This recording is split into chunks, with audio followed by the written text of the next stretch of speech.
বিনিয়োগকারী বন্ধুরা আসসালামু আলাইকুম। আশা করি আপনারা ভালো আছেন। আমি এখন আপনাদের সাথে সংক্ষেপে ইন্স্যুরেন্সের আপডেটটা দেওয়ার চেষ্টা করব। দেখুন, আজকে ইন্স্যুরেন্স সাপোর্টের উপরেই আসছে এবং রিটেস্টের সাপোর্ট লেভেলের উপরেই দাঁড়াইছে। একটা একটা ডোজি বা স্পিনিং টপের মতো করছে। এই ডোজি বা স্পিনিং টপের মতো করছে। এটা আসলে করছে টেকনিক্যাল অ্যানালিসিসের প্রয়োজনে। এখানে কোনো সমস্যা নাই। ইন্স্যুরেন্সে দেখেন, আমি যদি দেখাই এই ইন্স্যুরেন্সের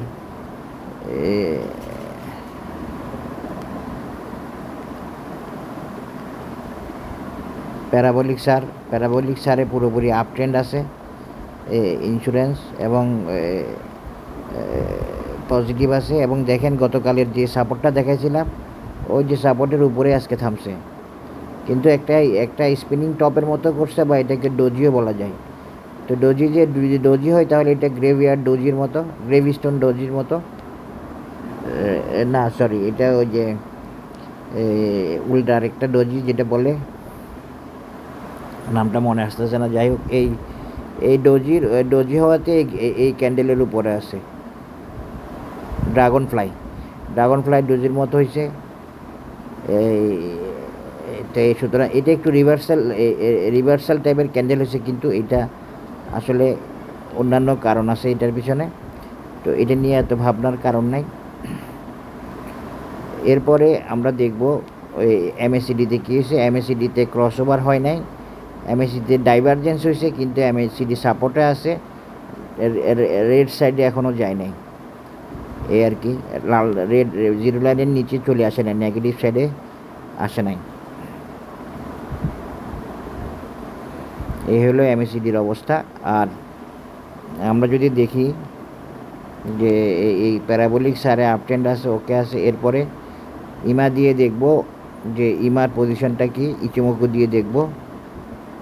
এই দেখেন, ইচিমোকুতে আজকে সাপোর্টে আসছে, কিন্তু আজকে ভাবছিলাম আমি বুলিশ মোমেন্টামে যাবে, কিন্তু বুলিশ মোমেন্টামে যায় নাই।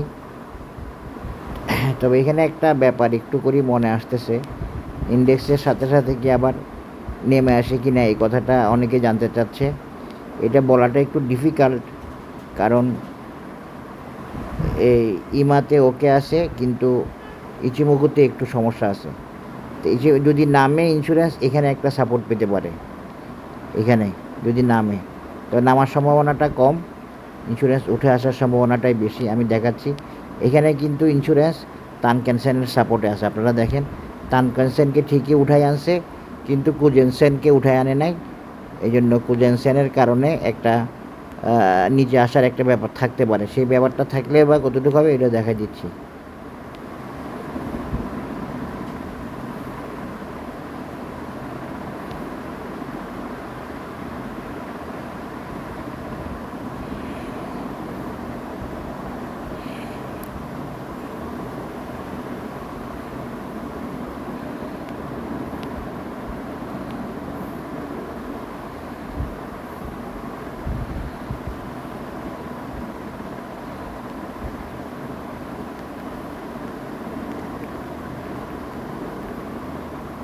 এই যে দেখেন, এখানে তানকেনসেনের সাপোর্টে কিন্তু থামছে, মানে তানকেনসেন বরাবর প্রাইজের সাথে মিট করছে, যেটা আপনার এই সাপোর্ট লেভেলের উপরে। কালকে যেটা আমরা দেখাইছি যে রিটেস্টের সাপোর্টের উপরে, তার মানে রিটেস্ট যদি হয় তাহলে রিটেস্টকে কনফার্ম করার জন্য আগামীকাল উঠে আসার সম্ভাবনাই বেশি। এবং আমরা রিটেস্ট তো বলছি গতকাল, এবং আশা করছি আজকে সেই হিসেবে পজিটিভ ছিল।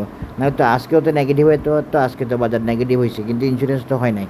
কিন্তু এখানে কুজেনসেনের পজিশনটা একটু কনফিউশন লাগতেছে, এই জন্য আমরা ইমা দিয়ে একটু দেখব।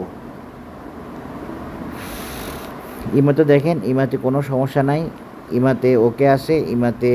ইমাতে আজকেও ওই দেখেন, ইমা 9-এর সাপোর্টে আছে প্রাইস, এবং সুন্দরভাবে গ্রিন ক্যান্ডেল করছে। গ্রিন ক্যান্ডেলটা একটু বডিও আছে, এটা আসলে ডোজি না, এটা আসলে এক ধরনের স্পিনিং টপ বলা যায়, স্পিনিং টপের মতোই মনে হচ্ছে। এগুলো অত বড় বিষয় না। আজকে প্রাইস ছাড়ছে, কারণ আজকে উঠে আসতে পারে না, বাজার কারেকশানে গেছে, এই জন্য হচ্ছে ইন্স্যুরেন্সের নিজের প্রয়োজনে। যদিও আমি ভাবছি আজকে বুলিশ মোমেন্টাম দিয়ে উঠবে, কিন্তু বুলিশ মোমেন্টাম দিয়ে ওঠা সম্ভব হয় নাই বলে উঠে নাই, উঠলে ভালো হতো না বলে উঠে নাই। ইন্স্যুরেন্স যেটা করছে আজকের দিনের জন্য সেটাই ওর জন্য পারফেক্ট, ওইটাই করছে। এটা সবসময় মনে রাখবেন। আপনারা নিজের শেয়ারটা যখন কারেকশানে দেখেন, মনে করেন যে একদিন কমছে দেখেন বা রেট দেখেন, তখন মনে করেন যে হাই কী হয়ে গেল। আসলে হাই কী হয়ে গেল না, ওইটা হচ্ছে যে ওর যেটা প্রয়োজন ও ওইটাই করছে ওই দিনের জন্য। হয়তো আমি ভাবছিলাম পজিটিভ, আপনি ভাবছিলেন পজিটিভ, কিন্তু সামান্য হিসাব নিকাশের পার্থক্যের কারণে দেখা যায় কি পুরোপুরি সবসময় ধরা যায় না বা বলা যায় না। মূল জিনিসটা হচ্ছে কি ইন্স্যুরেন্স ওকে আছে, ইন্স্যুরেন্স আপিস আছে, ইন্স্যুরেন্স রেজিস্ট্যান্স ব্রেক করছে, রেজিস্ট্যান্স ব্রেক করে রিটেস্ট করছে, এই যে রিটেস্ট করছে, এবং ইন্স্যুরেন্স রিটেস্ট করছে বলতে পারতেছি এই জন্য যে আজকে গ্রিন ক্যান্ডেল করছে। এই গ্রিন ক্যান্ডেলটাই রিটেস্ট করার একটা সিগন্যাল। আর ক্যান্ডেলের শেপ নানা কারণ হয়ে থাকে, সেই ক্যান্ডেলের শেপ নিয়ে বেশি ভাবাভাবির কিছু নাই। আমি তো আপনাদেরকে বলছি, আমি ক্যান্ডেলের শেপের উপরে ওইভাবে নির্ভর করি না। এই যে দেখেন বরাবর মিলছে, এই রিটেস্ট লেভেলে গিয়ে আজকে গ্রিন ক্যান্ডেল করছে ইন্স্যুরেন্স। এই যে দেখেন, এই যে দেখেন রিটেস্ট লেভেলে গিয়ে গ্রিন ক্যান্ডেল করছে আজকে ইন্স্যুরেন্স। এখন আপনারা যদি মনে করেন যে ইন্স্যুরেন্স কারেকশান হবে, বাজার কারেকশান হচ্ছে, তা আপনারা আপনাদের মতো সিদ্ধান্ত নেবেন। আমি বলবো বাজার দেখে সিদ্ধান্ত নিতে। তবে আমি আশাবাদী ইন্স্যুরেন্সের পজিটিভিটি, ইন্স্যুরেন্স পজিটিভ থাকবে আমি আশা করতেছি, আশা করতে পারি নানান কারণে। এটা হলো কথা। আগে থেকে তো একই কথা বলে আসতেছিলাম, এটা তো আর আমি নতুন বুঝতেছি না। হ্যাঁ, ইন্স্যুরেন্স যদি 58 পৌঁছাইতো তাহলে একটা টেনশন করার ব্যাপার ছিল যে 58-এর বেশি যাবে কি না, নাকি এখানে শেষ করবে, না 58 যাবে, 58 গেলে কারেকশন হতে পারে, সেটা আপনি ভাবতে পারেন। আমি এই জন্যই বলছি 58 গেলে বা 58 পার হয়ে গেলে এর পরবর্তীতে আমি আর রেজিস্ট্যান্স দেখাবো না, যদিও 62-63 যাওয়ার ব্যাপার আছে। কারণ ইন্স্যুরেন্সের শেয়ারগুলোতে দেখেন, শেয়ারগুলো তো এখনও একটাও টার্গেটে পৌঁছায় নাই। যেমন অনেকগুলোই টার্গেটে পৌঁছায় না, প্রাইম, ইস্টার্ন, প্যারামাউন্ট, তারপরে এই গ্রিন ডেল্টা, হ্যাঁ, এই প্রগতি, হ্যাঁ, এগুলো তো একটাও টার্গেটে যায় নাই। তো রিপাবলিক, ম্যাগনা, অনেক শেয়ার টার্গেটে যায় নাই বা অনেক শেয়ার কারেকশান লেভেলে পৌঁছায়নি। টার্গেট মানে হচ্ছে কারেকশান লেভেল। এই জন্যই এই শুধু 52 না, আমি তো আশাবাদী 63-র ব্যাপারেও। সুতরাং এগুলো আপনারা নিজস্ব সিদ্ধান্ত নেবেন, নিজের বাইসেল নিজের কোনটা নিচ্ছেন আপনি জানেন, কোনটা বিক্রি করতেছেন আপনি জানেন, প্রফিট করলে আপনি করতেছেন। সুতরাং আপনাকে সিদ্ধান্ত নিতে হবে, আপনি বাজার বুঝে সিদ্ধান্ত নেবেন। আশা করি বুঝতে পেরেছেন। তো আমি তো আগেও বলছি insurance positive, market negative. Insurance মানে বাজারের কারেকশানে ইন্স্যুরেন্স প্লে করবে। কারণ ইন্স্যুরেন্স হচ্ছে কি লো পেইডের শেয়ার,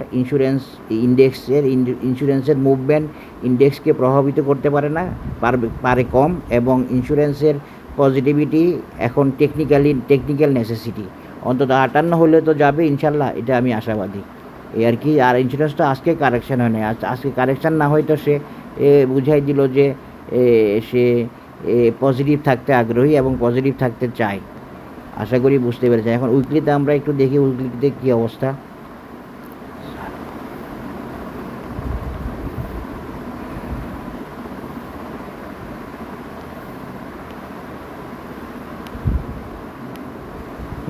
উইকলিতে ইন্স্যুরেন্সের বুলিশ প্রয়োজন, এবং ইয়েতেও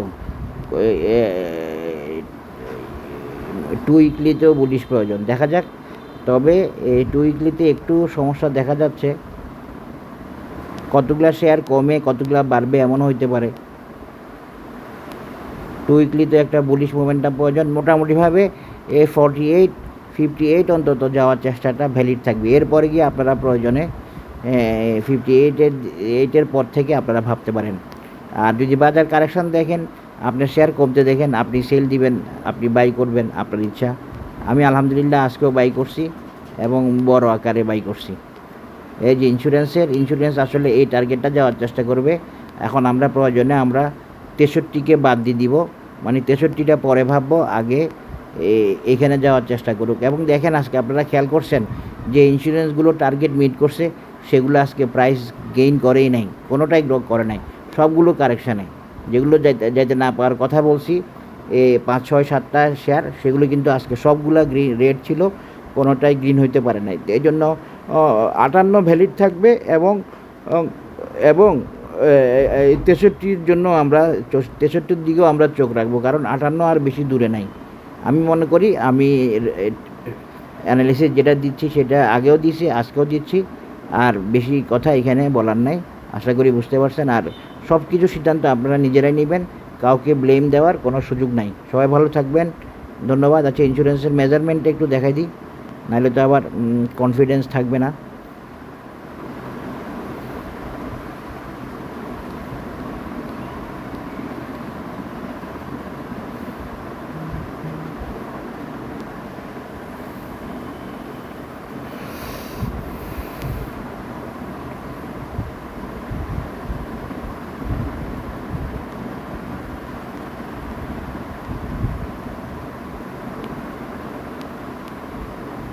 এই যে এটা আমাদের স্বাভাবিকভাবেই নেক্সট টার্গেট, স্বাভাবিকভাবে নেক্সট টার্গেট। এখান থেকে এখানে এই যে দেখেন বরাবর মিলে, হ্যাঁ, এই বরাবর মিলে ফিবোনাসি 1.618, এইটা পর্যন্ত অন্তত আমরা আশা করি পাবো। এবং এই রাউন্ডিং বটমটাও ফিল আপ হবে। যদি না এই রাউন্ডিং বটম ফিল আপ না করে সামনে যায় 63-62, সেটাও যাইতে পারে, কারণ অনেকগুলো ভালো শেয়ার ইন্স্যুরেন্সের এখনও ভালো করে নাই বা ভালো করতে পারে নাই। সবাই পজিশন নিচ্ছে, যেমন রিপাবলিক, যেমন নিটোল, যেমন নর্দার্ন, তার পুরা টার্গেট মিট করে নাই। তারপরে অগ্রণী, তারপরে